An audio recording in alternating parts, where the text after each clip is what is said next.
이어서 다시 수업을 계속하도록 하겠습니다.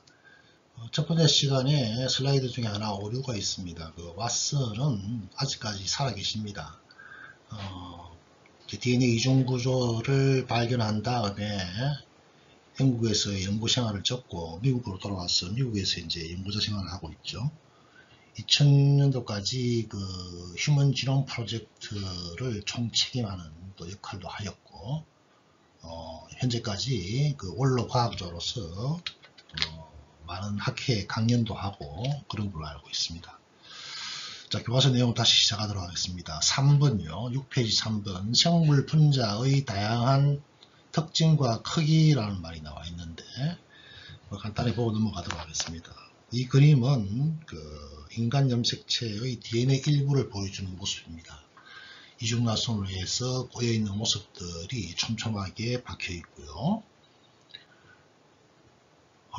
그 다음에 보실 수 있는 그림은 마이오글로빈이라고 하는 단백질 분자입니다.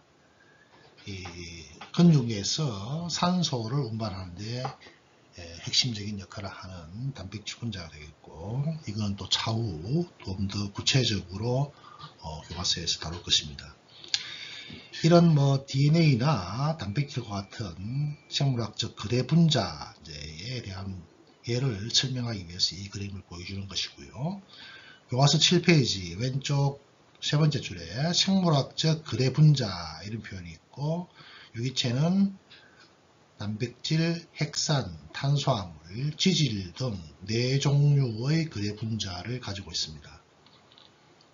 이 중에서 우리가 이제 핵산을 제외한 것은 3대 영양소 이렇게 표현하죠. 그 이유는 단백질과 탄수화물이나 지방은 이화 과정을 거쳐서 에너지 생성에 관여하기 때문에 그런 표현을 쓰고요. 단지 핵산 같은 경우에는 DNA와 RNA는 에너지 생성에는 관여하지 않지만 생명체를 이루는 중요한 거대 분자임에는 틀림이 없습니다. 그 다음에 1. 생체 고분자, 단백질, 핵산, 탄수화물 세 가지를 표현하고 있네요. 밑에서 세 번째 줄, 생체 고분자는 조립 단위 또는 단량체를 기본으로 하여서 합성이 된다. 앞서 설명한 단백질, 핵산, 탄수화물, 지질 모두 4차 구조를 갖는 생체 고분자입니다. 1차, 2차, 3차, 4차에 대한 내용은 또 다시 우리가 다루게 될 것입니다. 그 다음에 지질은 생체 고분자는 아니지만 거대 분자로 분류한다. 이 분류상의 차이점이고요. 각 단량체가 동일한 기전에 의해서 서로 연결, 중합, 폴리머라이제이션이라고 하죠. 이 과정을 통해서 생체 고분자가 만들어지게 되겠고, 각 연결 과정은 응축 또는 결합 반응을 통해서 많은 경우에 물 분자가 제거되는 탈수, 물이 떨어져 나간다는 반응이죠. 탈수 반응으로 나타나는 경우가 많다. 가장 간단한 예시는 탄수화물의 일종이며 식물의 세포벽을 형성하는 셀룰로즈가 되겠습니다. 다음 페이지에 나오는 그림인데요. 셀룰로즈는 수천 분자의 글루코스가 공유결합으로 통해서 이루어져 있습니다. 즉 다시 말해서 공유결합으로 되어 있는 거대 분자로서 각 단위, 조립 단위에 해당하는 글루코스는 글루코스 잔기라고 부릅니다. 여기 보면 글루코스 빨갛게 표현있는 글루코스 단량체가 이렇게 하나가 있죠. 이 단량체가 오른쪽에 있는 단량체가 이렇게 서로 이렇게 글라이콜시딕 본드라고 하는 결합을 통해서 긴 단량체를 형성하고 있습니다. 그래서 이렇게 만들어진 것을 글루코스 종합체라 그러고, 이것을 우리가 셀룰로즈 이렇게 이름을 붙이죠.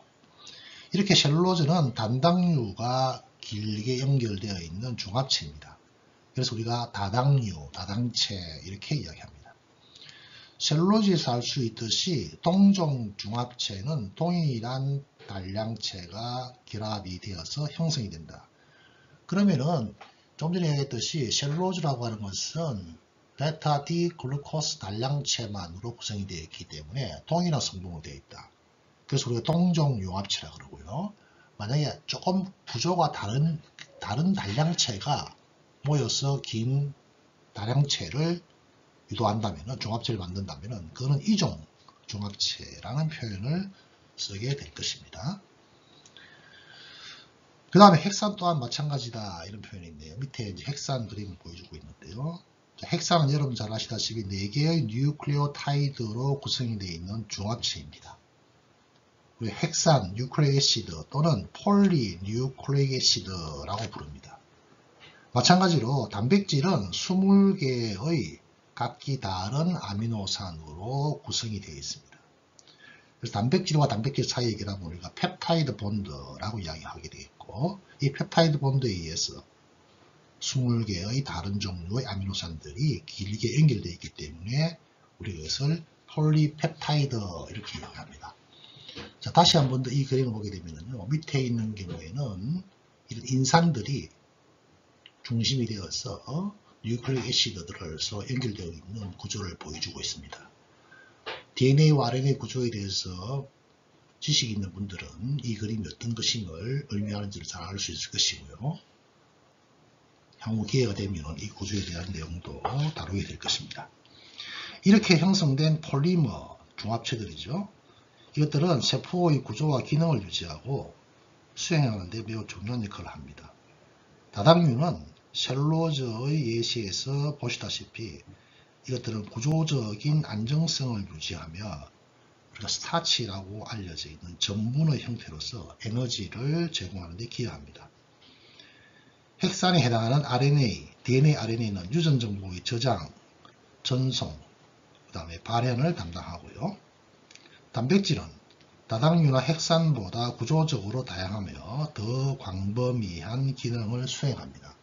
엔자임, 효소화 같은 것들이 대표적인 경우가 되겠고, 머리카락의 결합 조직인 케라틴, 피부의 콜라겐, 좀 전에 우리가 언급했던 미오글로빈이라고 하는 것으로 구성되어 있는 헤모글로빈 등이 생체 단백질의 좋은 예시가 될 것입니다. 뿐만 아니라 호르몬과 호르몬 신호를 수시라는 세포 표면의 수용체, 그 다음에 항체, 효소 이런 것들도 주요 기능을 수행할 수 있는 이런 다당체, 단량체, 중합체에 해당한다라고 결론을 내릴 수가 있겠네요. 두 번째, 지질과 세포막 부분으로 갑니다. 지질과 세포막. 리피드. 지질 또한 매우 중요한 역할을 수행하는 분자이고요. 지질은 그 자체가 생체 고분자는 아니지만은 탄화수소가 많은 소수성 물과는 좀 대치된다 이런 뜻을 가지고 있는 거예요. 특징을 가지고 있다. 개념을 보니까 지질은 생체 세포막을 구성하는 주 요소이다 이런 표현이 있네요. 자, 소수성이기 때문에 물에 용해되지 않습니다. 그래서 세포막을 구성하는 주 성분 역할을 수행을 할 수가 있습니다. 지금 제시한 이 그림은 지질 분자의 화학적 구조의 다양성을 보여주는 그림입니다. 여기 보면 중성지질 이런 표현이 있죠. 중성지질. 이것은 트리글리세이드라고 이라고도 불리기도 합니다. 그 다음에 3개의 글리세롤의 수산기에 각각 긴 사슬 지방산이 결합이 되어서 형성이 되는데, 자, 여기 보면은 하늘색으로 표시된 이 부분이 글리세롤 부분이 되겠고, 여기 보니까 탄소가 각각 있고요. 그 가운데 산소가 들어가 있죠. 이렇게 탄소를 경계로하여서 회색으로 표현된 서로 다른 지방산, 사슬이 하나, 둘, 3개가 연결되어 있습니다. 그래서 이것을 우리가 트리, 3개라는 의미가 되겠고, 글리세이드라는 표현을 쓰고 있고, 우리가 이것을 중성 지방, 트리아실 글리세롤이라고도 이름을 붙입니다. 중성 지질은 탄소 사슬에 다량의 에너지를 저장할 수가 있기 때문에 생물체의 가장 효율적인 에너지 저장원으로서 사용을 하고 있죠. 자, 그런데 그 옆에 보니까 또 인지질이라고 하는 B에 인지질이라는 표현이 있어요. 인지질은, 자, 인지를 보니까 가운데 하늘색으로 표현되어 있는 탄소 3개, 여기 바로 글리세롤이죠. 첫 번째 탄소와 두 번째 탄소에는 중성지질처럼 긴 사슬 지방산이 와서 붙어 있습니다. 근데 세 번째 탄소에는 이 산소와 결합하는 것이 탄소가 아니고 인으로 결합이 되어 있죠. 인으로. 그래서 인이 이렇게 결합이 되어 있는 경우, 그래서 우리가 인지질 이렇게 이야기합니다. 그래서 인지질은 지방산 사슬 중에 하나가 작은 인 함유 분자로 대체된 구조이고요. 이 인 함유 분자는 양전하와 음전하를 모두 가지고 있습니다. 즉 친수성, 소수성의 개념이 동시에 가지고 있다는 개념이 되겠습니다. 그 다음에 그림 1-8b에서 아미노산의 하나인 세린과 인산기가 결합된 것을 글리세롤에 결합하여 포스파티딜 세린을 형성하고 있다. 이게 이제 하나의 예를 보여주고 있는 그림이 되겠습니다. 그 다음 C를 보면은 콜레스테롤이라고 되어 있죠. 여러분들 많이 알고 있는 콜레스테롤의 백본 구조가 이렇게 되어 있습니다. 여기에서요, 이렇게 보면 육각형이 되어 있고 오각형이 되어 있죠. 여기 보면 각각의 선이 이렇게 연결되어 있습니다. 이 선과 선 사이에 한번 꺾일 때마다 여기가 전부 다 탄소로 구성되어 있음을 여러분들이 주시해 주기 바랍니다. 다시 말해서 콜레스테롤은 거대한 탄소 덩어리임을 알 수 있습니다. 그래서 또 다른 유형의 한 지질에 해당하는 콜레스테롤이 되겠습니다. 이 콜레스테롤은 이 그림에서 노랗게 표현된 것처럼 4개의 고리로 이루어져 있는 구조입니다. 그래서 이것을 우리가 스테롤 구조 이렇게 이야기하고요. 세포막의 구성 요소인 동시에 스테로이드 호르몬의 대사 전구 물질입니다. 우리가 호르몬 중에서 뭐 스테로이드 호르몬 이런 표현을 많이 쓰죠. 이 스테로이드 호르몬이 전부 다 콜레스테롤에서부터 만들어지는 호르몬들이 되겠고, 따라서 콜레스테롤을 대사 전구 물질이다 이렇게 표현합니다. 그리고 1-8 그림의 왼쪽 아래쪽에 있는 8-B의 포스파티딜 세린과 같은 인지질은 세포막의 기본 구성 요소로서 중요한 특징을 가지고 있는데, 조금 전에 말씀드린 바와 같이 이러한 인지질은 소수성과 친수성, 물과 친하고 물을 싫어하는 작용기를 모두 가지고 있다. 그래서 양친매성의 특징을 가지고 있다. 이렇게 표현합니다. 긴 탄화수소 사슬은 불용성이 있기 때문에 수용성인 환경에 대응하여서 서로 모여들고자 하는 특징이 있죠. 반면에 친수성은 물과 적각 결합하여서 물과 친화를 이루어내는 성질을 가지고 있습니다. 따라서 인지질은 자연스럽게 이중층을 형성하게 될 것이고요. 이중층 안쪽으로는 물을 싫어하는 지방산 사슬이 배치가 될 것이고, 지금 보고 있는 1-9의 그림이 바로 그 그림이 될 것입니다. 그래서 극성을 갖는 친수기는 바깥으로 배치되어서 물과 접촉을 하게 되는 이런 이중막을 형성하게 될 것입니다. 이것이 바로 세포막의 기본적인 구조가 되겠습니다. 이러한 세포막의 구조로 말미암아 생명체의 세포 내 환경과 세포 외 환경이 안정적으로 분리가 될 수가 있겠고, 이것이 바로 생명 유지가 원활하게 이루어질 수 있는 바탕이 됩니다. 만약에 인지질, 이중막의 기능이 손상된다면 세포의 내부 환경과 외부 환경의 교란에 의해서 더 이상 세포가 본래의 기능을 수행할 수 없을 것입니다. 세포막은 대부분의 물질에 대해서 다음 페이지요. 불투과성이며 세포막의 중요한 기능 중에 하나가 세포 물질 유입을 통제하는 것이죠. 필요한 것은 받아들이고 불필요한 것은 내어보내는 이런 과정입니다.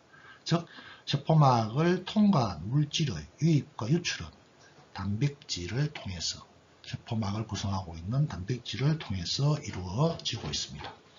그 다음에 1-3 생명체의 특징. 물론 이런 생명체의 특징, 생물과 무생물의 특징을 비교하여라 하면 여러 가지로 제시를 할 수가 있을 것입니다. 두 번째 패러그래프, 자 2분인데요. 생화학자입니다. 코슈란드라고 하는, 다니엘 코슈란드라고 하는 분이 생명의 특수성을 7가지로 설명을 하였습니다. 2007년에 돌아가신 분인데요. 미국의 생화학자입니다. 버클리 캘리포니아 대학에서 생물학 연구를 하였고 아주 오랫동안 10년 이상 그 미국의 가장 핵심적인 그 과학 잡지인 사이언스의 편집장을 역임하셨고 그분이 사이언스에 기고한 논문이 우리 교과서의 내용이 되겠습니다. 자, 첫 번째 특수성은 프로그램, 즉 유기체의 구성 및 재생을 위한 조직학적 계획이다. 두 번째는 적응성이라고 표현하고 있네요. 환경에 따라서 그때그때 생존을 유지하기 위해서 프로그램이 변화될 수 있는 능력이라는 표현이 되겠고요. 세 번째는 구획화라는 표현을 씁니다. 우리가 조금 전에 이중막이 세포의 내부와 외부를 구획화시킨다 이런 표현을 썼었죠. 즉 환경으로부터 자신을 분리할 수 있는 유기체의 능력을 의미하는 것이고요. 그 다음 텔레그래프 보면은 에너지라는 말이 나오죠. 우리가 아까 생화학적의 핵심 세 가지 카테고리 중에 하나가 에너지라고 이야기를 했죠. 그죠? 결국 에너지라고 하는 거. 우리가 아까 3대 영양소는 에너지를 만들고 득호하고 이런 이야기 했죠. 그래서 결국은 영양소를 분해하여서 에너지를 생산하고 또 그 에너지를 이용해서 핵산과 단백질과 같은 복잡한 화물을 형성할 수 있기 때문에 이것도 중요한 생명체의 특징이다. 그 다음에 왼쪽 아래 5번째의 특수성은 재생이라고 하는 표현을 쓰고 있네요. 결국은 생명의 연속성을 의미하는 것이 되겠죠. 생명이 살아나기 위한 하나의 과정 이렇게 표현을 할 수가 있겠죠. 그 다음에 6번째의 특수성은 적응이라는 표현을 할 수 있는데 이 적응이라는 표현은 진화의 개념과도 연결되어 있죠. 생물체는 환경의 변화에 영향을 받는다. 우리가 그동안에 많은 생명들이 꾸준하게 진화해 왔듯이 지금도 우리가 그 진화해 가는 모습들을 잘 볼 수 있습니다. 가장 빠르게 진화하는 것이 바로 바이러스임을 우리가 이번에 코비드 바이러스의 변이형에서도 잘 알 수가 있는 내용이죠. 그 다음에 7번째 마지막 특수성은 격리라는 표현을 씁니다. 생명의 특수성에서 격리란 대사 과정과의 경로들이 동일한 세포 구획 내에서 일어날 수 있다 하더라도 서로 분리되어서 작동할 수 있음을 의미한다. 즉 세포 안에서 굉장히 많은 대사 과정이 일어나는데 그 대사 과정에 참여하는 특수한 경로들은 따로따로 존재하고 있다는 것을 의미하는 것이 되겠습니다. 그 다음 텔레그래프. 이러한 기준으로 볼 때 바이러스는 생명체라고 생각할 수 있을까라는 질문이 하나 나오죠. 여러분들이 바이러스가 그동안 생명체인지 아닌지, 생명체와 유사한 특징을 가진 것은 무엇인지, 뭐 이런 것들에 대해서는 이미 공부를 한 바가 있을 것입니다. 그 다음 텔레그래프. 세포 내 환경이 질서 있게 유지되는 것은 생명 유지에 매우 중요한 요소이다. 여기에서 핵심적인 키워드가 바로 항상성이라고 하는 호메오스타시스라고 하는 것입니다. 항상성을 유지하려면 에너지가 역시 필요하게 되겠고 이러한 측면에서 항상성과 평형은 서로 다르다. 평형은 단순하게 A와 B의 상황이 같은 것이고 항상성이라고 하는 것은 A와 B의 상황이 다른 상황에서 생명 유지를 생명 현상을 유지하기 위한 노력을 항상성이라 그러고 이 항상성이 깨진다면은 생명체로서의 역할을 할 수 없음을 의미하는 것이죠. 그 다음 1-4 유기체 조직의 단위 세포라는 표현을 쓰고 있는데요. 1665년에 로버트 후크라고 하는 사람이 식물조직 코르크를 관찰하면서 세포라 명명하였는데 사실은 그것은 정확한 지금의 의미의 세포가 아니죠. 세포벽의 이 공간을 세포 이렇게 표현을 했던 것이죠. 1840년 슈반이라고 하는 사람들에 의해서 다양한 조직을 관찰하여서 모든 생물은 한 개 또는 그 이상의 세포 집합체로 되어 있다. 이런 표현이 나와 있고요. 그 다음 이런 것들이 이제 진화적으로 볼 때 뭐 진정생물, 고세균, 진핵생물 이런 표현을 또 표현을 하고 있습니다. 다시 말해서 진화 과정을 거치면서 다양한 생명체가 탄생하게 되는데 뭐 사람을 포함한 것을 우리가 진핵생물에 이렇게 얘기하게 되어 있고 뭐 RNA 서열 변화 이런 것을 기반으로 해서 구분을 할 수 있음을 이 그림에서 보여주고 있습니다. 생화과 약간 거리가 있는 내용이기 때문에 다음으로 이동을 하도록 하겠습니다. 그 다음에 이제 생명체의 유기체의 세포로서의 기능을 보여주는 에로서 박테리아 세포를 지금 하나 보여주고 있는 그림이 여기 있습니다. 박테리아는 캡슐에 쌓여있는 하나의 단세포 구조를 가지고 있고요. DNA를 포함하는 핵을 가지고 있는, 그렇지만은 핵막은 존재하지 않는 모습을 여기서 볼 수가 있고요. 뭐 여러가지 세포 내 기능을 포함할 수 있는 세포 내 소기관들은 잘 발달되어 있는 모습입니다. 이건 살모넬라 균을 보여주고 있는 그림이 되겠고, 이 세포벽을 구성하고 있는 지질다당체와 같은 것들이 병원성을 나타내는 균들이 병원성을 나타내는 균들이 많죠. 그런 균들이 나타내는 병원성을 가지고 있는 것이 바로 세포벽에 존재하는 지질다당체가 그 역할을 하는 것입니다.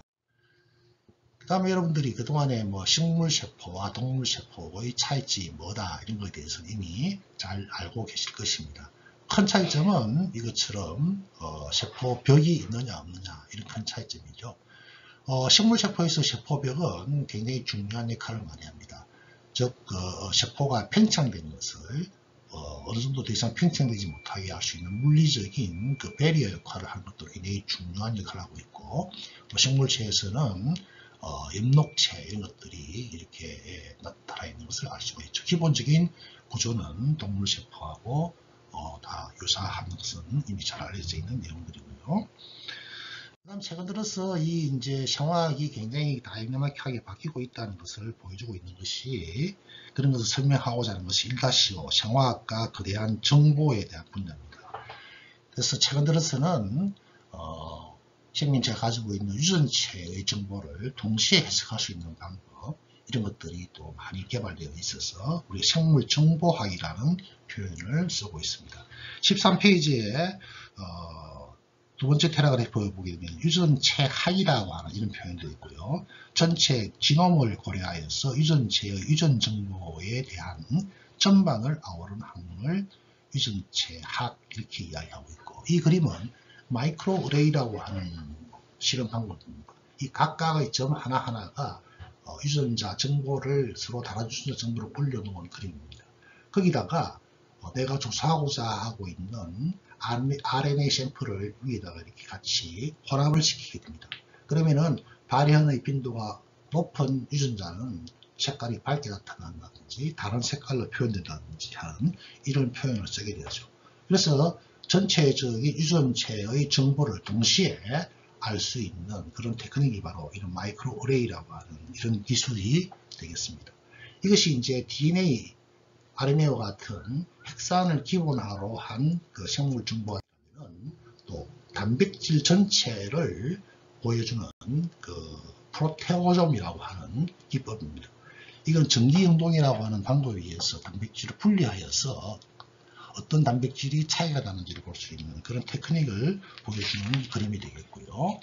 최근 들어서는 이러한 테크닉들에 의해서 다양한 세포 내에 일어날 수 있는 다양한 유전자들의 역할, 또 그 유전자들이 관여하는 세포 내 기관, 또 세포 내 기관과 기관 사이의 어떤 적학적인 관계, 이런 것까지 포함할 수 있는 또 대사체학이라고 하는 개념까지 연결이 되고 있음을 알 수 있습니다.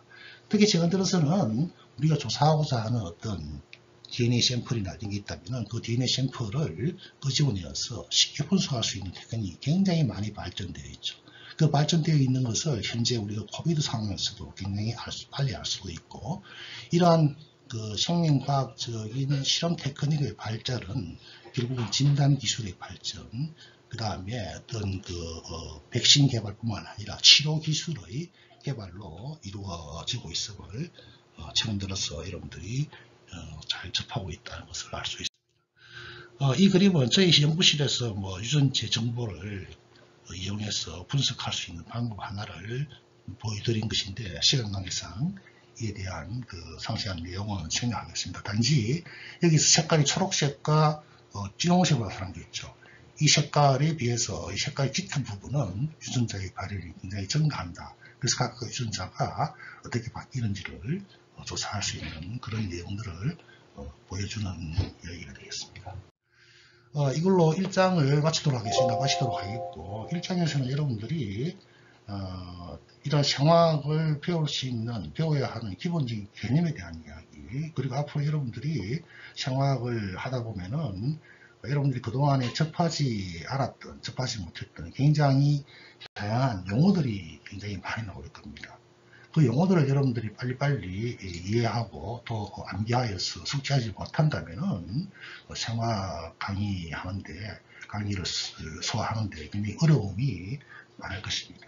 따라서 여러분들 제가 부탁하는 것은 새롭게 나오는 용어들, 그 용어가 가지고 있는 의미가 무엇인지를 빨리빨리 취득을 해 주시기 바랍니다.